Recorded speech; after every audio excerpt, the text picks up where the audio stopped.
What's up everyone, and welcome back to the channel. I hope everyone is having a good day and week thus far, with the weekend fast approaching. So we are back with our next horror movie review, but just as a reminder, I've been mentioning this more and more lately in the horror movie reviews that we are doing. I'm doing a mix of older, semi-older horror films along with some of the newer ones, as we are going to look at today. I feel like taking this approach is a nice balance for those of you who might be new to the horror genre, or at the same time possibly uncovering something new, something unknown, some films that many of you who have been a part of the genre, have been watching films within the genre for many years, you might come across something that you didn't know about. So that's why I'm trying to do this mix a bit. Now for new films, I'm typically going to start waiting a couple weeks before doing a spoiler review. One, it's just a personal preference of mine and just a common courtesy for those who may not have seen the film, want to see the film. And obviously it's always a choice to watch a spoiler review or not, but I just want to set the tone as to, if a new release comes out, I'm going to wait a couple weeks before watching it and then before doing a spoiler review. So just want to set that expectation as to my approach with movie reviews going forward. So it's going to be a nice mix of both. Again, it's just my personal preference as well. So with that said, our review today is going to be focused on the film Everyone is Going to Die, which was recently released on VOD and Digital on February 21st of this year. Now, from what I could find on this film, there is, like many other films we've been reviewing, there's an alternate release date listed for this film, and it was listed as mid-October 2024 for the US. No other region or country was listed, but I don't recall seeing this film released in any theaters, at least within my area. So, and I wasn't able to find any box office results, whether that was domestic for the US or global. So I'm not really sure what that date is referring to. As we've seen and uncovered with other films we've done reviews on, if there's an earlier date, something like that, it might be when the film was first shown at a festival, and that's what they're considering as the initial release date. So not sure what that date was, what it all entailed. I couldn't even find if this was shown at any festivals, but that's the date that they're listing it as its original release date. So Everyone is Going to Die. So this film was written and directed by the same person, Craig Tuhey. I'm not sure how to pronounce his last name, and stars Jamie Winston, Lila Laso, and Chiara Deanna. Again, hope I'm pronouncing these names correctly. The film has been deemed as a horror thriller, and would be considered, and I would consider this and some others from what I could find, again doing some follow-up and research on the film, have also deemed it more of a home invasion and revenge subgenre of horror. And after watching it, I would absolutely agree. Thriller, I don't know if it really falls within that category, but it's definitely home invasion and revenge subgenre, no question about it. So, and in my opinion, these two subgenres are the best to describe it. Now, I do think it does dabble in a bit of the psychology horror. Again, that's my opinion, but to each his own. It's going to be subjective. Let me know what you all think when you finally check out the film. Now, before we go further into the review, I want to warn those who have not seen the film. The subject matter in this film focuses on and eventually starts to uncover, and it does show to a degree some very sensitive topic around SA. So if you are new to horror, this might not be a film I would recommend to start out with, especially if that type of stuff bothers you, but it truly depends on each individual. Again, I think the most I will say is that, again, it's referring to the topic of SA, so I just want to provide that disclosure up front. I'm not going, in my review that we're going to go through here in a moment, I'm not going to get into those details of how far they take it in this film. Just know that's some subject matter in this. So again, if you're sensitive to that, if that's something that just doesn't sit well with you, I wouldn't recommend watching the film. So again, that's just going to depend on the individual. I didn't know it contained that type of content going into it. Usually when I watch movies, I go into them watching the trailer, reading a small synopsis like you see that we do during the trailer review and reactions, and then I go in and watch the film from there. So I go into these films pretty blind. I try to go into them pretty blind just so I don't know exactly what everything that's going to happen. All right, so we are going to move on into the high-level review, summary, thoughts, and ranking of the film. So from this point forward, we will be discussing spoilers. If you have not seen the film and plan to do so and don't want to be spoiled, I would say make sure you like the video, subscribe to the channel, and when you finally finish the film, come back, drop a comment in the comment section letting us know what you thought of the film, what you rated the film out of 5. I would be interested to see who all out there has seen it, is going to see it, and what your thoughts are. So to no surprise, this film for home invasion, I think this tends to be something we see. The film takes place in a very large home and out in the middle of nowhere. What I mean out in the middle of nowhere is it seems like there's this cut out in the middle of the woods. This mansion, fancy home is placed right in the middle of it. And then there's a large yard surrounding it, and then you have the woods, right? So this seems to be a prerequisite for many home invasion films lately. I've noticing this trend. So we are introduced to the main character, Daniel, who is a divorced, rich entrepreneur, and the director of this film does not waste any time in letting us know the type of person Daniel is. Again, he's divorced. He's now living, I would call it like the playboy lifestyle, and would appear to have a very lack of respect for women, and that comes out throughout the story. And it's more forced out of Daniel as the story goes on, and we'll get to that and you'll understand why. So this film starts off, it takes place the morning of his daughter's Imogen's, that's her name, 16th birthday, and Daniel is hoping to spend some time together with her and attempt to fix their relationship. You can tell when she shows up and is dropped off, it's a very fractured relationship. And Imogen has no delusions of who her dad is when it comes to his lifestyle and the level of neglect that he has shown her, his ex-wife, and women in general. So, but in the same breath, Imogen has recently been suspended from school for fighting and is presented as a young teenager who needs a proper parent to turn to, rely on, etc. In addition to getting into fights at school, we see that she hides the, again, sensitive topic. She self-harms, so she has these marks on her arms that are from cigarettes. So we see her, when she arrives there, she goes to the restroom and she is smoking, and then we see her pull up her long sleeve, and she has all these what appear to be some fresh, some older marks where she's putting the cigarette out on her arm, which would explain obviously why she's wearing long sleeves, right, to cover that up, to hide it. And it would appear that the way she's hiding it, neither parent knows that she's doing this, obviously. So recognizing it's his daughter's birthday, Daniel makes attempts to connect with Imogen, and it comes across very sincere, but she completely dismisses it altogether. Until she sees like how bothered he is and like the pain in his expressions when she does dismiss him, and she's in a way realizes what she's doing. She does feel bad a bit because we as the audience see that he is sincerely trying to fix the relationship, and she's coming across as I don't want it fixed, I'm really just here because I have to be here, right? So all of this takes place roughly within the first 10 to 15 minutes of the film before we are introduced to a pair of female intruders, and both make themselves known to Daniel and Imogen. So one of them is standing out in the yard that they can see through the glass the glass outer walls and sliding door, and then one just simply walked into the house somehow. And we only know these two individuals by the names that they are listed for the credits. One is named Comedy, and the other one is Tragedy.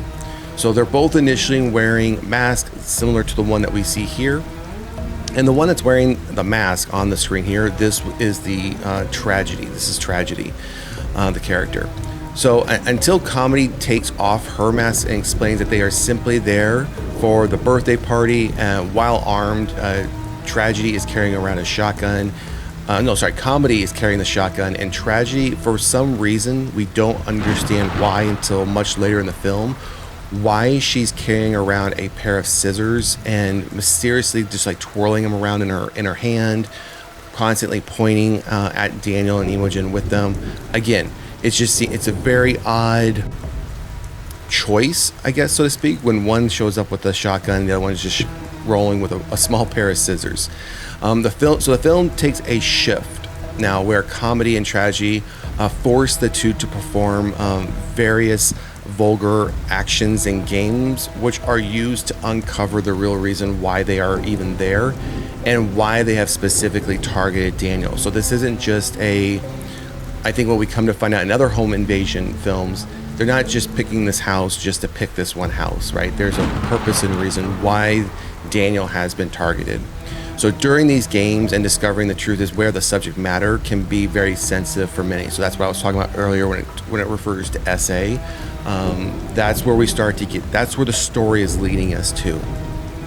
So as each game gets completed, we as the audience start to question who we should really be rooting for and having sympathy for. Unfortunately, these games start to impact others who happen to be in the wrong place at the wrong time. So at a point in the film, Daniel and Imogen are managed to get away from both comedy and tragedy while they're upstairs.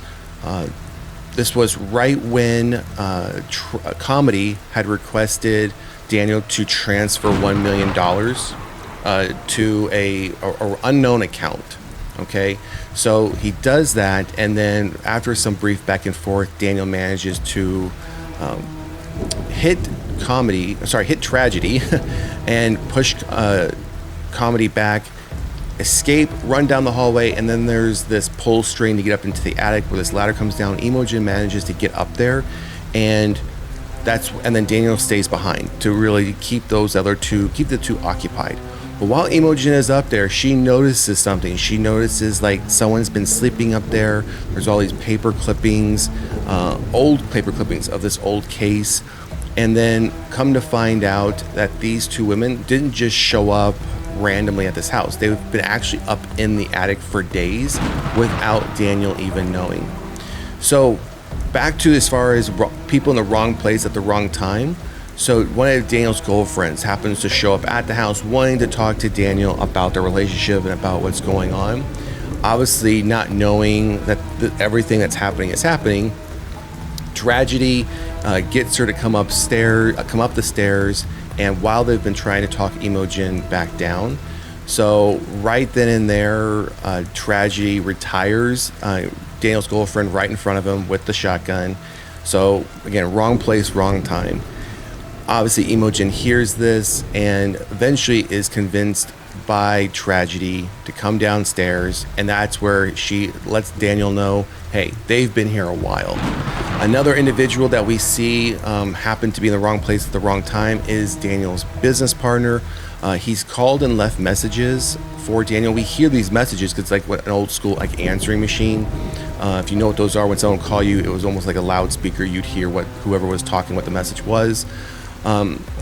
Immediately when that $1 million was transferred, his business partner was notified, so he's calling to find out what's going on and almost taking the position of, hey, you've stolen this money, you need to call me back.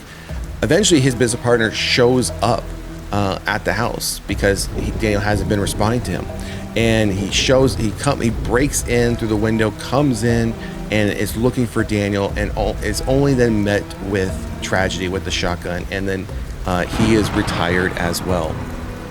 So those are going to be the two kills in this film. And you're probably wondering, for a horror film, that's not that many. Yeah, there aren't many kills in this film. I don't think that's really the purpose of this, and that's why I feel it's more on the psychological aspect than true home invasion perspective.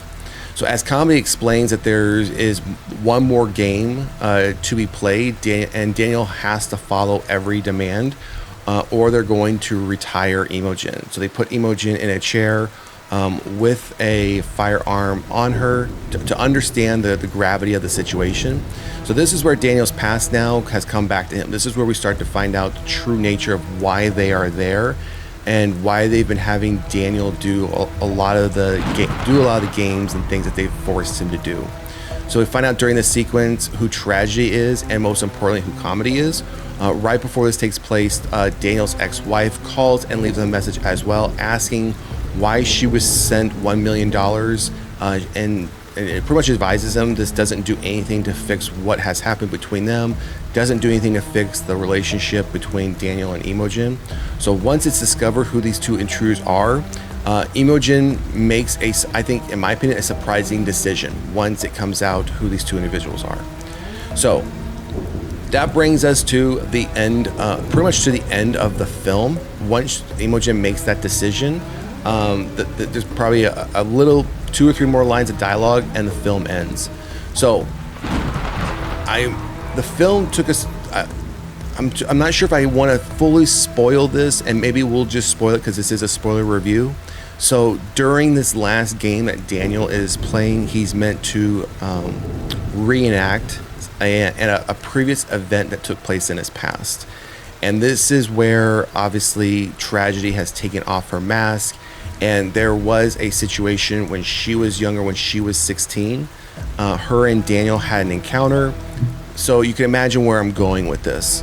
And based on everything we've talked about thus far and some of the subject matter that's very sensitive. So they're forcing him to reenact this with Tragedy, because Tragedy is the one that he did this to on her when she was 16, which is why they're showing up on Imogen's 16th birthday. Now, he follows through with doing it in the scissors. When they were younger, he had stabbed her with a pair of scissors, and we see the scar on her leg, and he is forced to then do that again. He's pretty much forced to relive that moment. Once it's over and done with, Daniel manages to get hold of the shotgun, and he's pointing it at Comedy, and then this is where Comedy comes out and pretty much says, "Dad." So what ended up happening was, when he had this incident, this tragic event that he forced upon somebody when they were 16, Tragedy ended up getting pregnant and had Comedy. And now they're here on Imogen's 16th birthday. And the surprising decision that Imogen makes is, while Daniel is pointing the gun at them in order to take his revenge, Imogen walks over and pretty much stands side by side, both Comedy and Tragedy, and takes hold of the hand of her sister, and that's where the film ends. So again, as the film unfolds, you start to get an idea of the message the director is trying to convey here, and we don't find out what was motivating Comedy and Tragedy until really the final minutes of the film, where all of this comes to play. And it really doesn't even allow you to even almost make that assumption as the movie's going on, because it doesn't lean into the fact that hey, these are people from his past, this is what he did. Again, it's very much something that comes out right at the end of the film. The film doesn't really fall in line with its given name, as we talked about. I mean, the name of the film is Everyone's Going to Die, and everyone lived except for the 2 people, like very side people who didn't play much in the film at all, were killed. Unless they're talking not so much as being physically killed as more mentally being killed. Again, thinking about psychological aspects of the film. So it's not your typical home invasion revenge film, because the ones that are taking the revenge out on somebody, he lives. But again, he's forced to do things, he's forced to relive things, and while doing so, all in front of his daughter, who is now truly seeing him for who he is and the things that he had done in his past that she had no idea he had done. So that's the review, that's the summary. Overall, I'm giving this film, it has nothing to do with the subject matter as far as why I'm ranking it, how I'm going to rank this. I'm ranking it a 2.5. Again, you see and I saw the trailer for this, and the trailer doesn't really give much as far as how this is going to play out. And most trailers don't, they never do. But when you have a title like Everyone Is Going to Die, and you think, okay, this is home invasion, thriller, revenge film, it's going to kind of follow those tent poles for those, and it really didn't. It was almost as if it was using those as their guardrails, and the psychological subgenre was really the primary focus of this film. Overall, it just felt very flat as a film for me. Again, there were some intense moments, but there was very lack of intense moments, as there were, you're just watching a lot of dialogue going back and forth of them telling Daniel or Imogen to do something, them saying no 2 or 3 times until Imogen is threatened with her life, and then Daniel would do it. It just seemed like that repetitive cycle throughout the entire film until we get to the end and get the big surprise. So again, I'm giving it a 2.5 out of 5.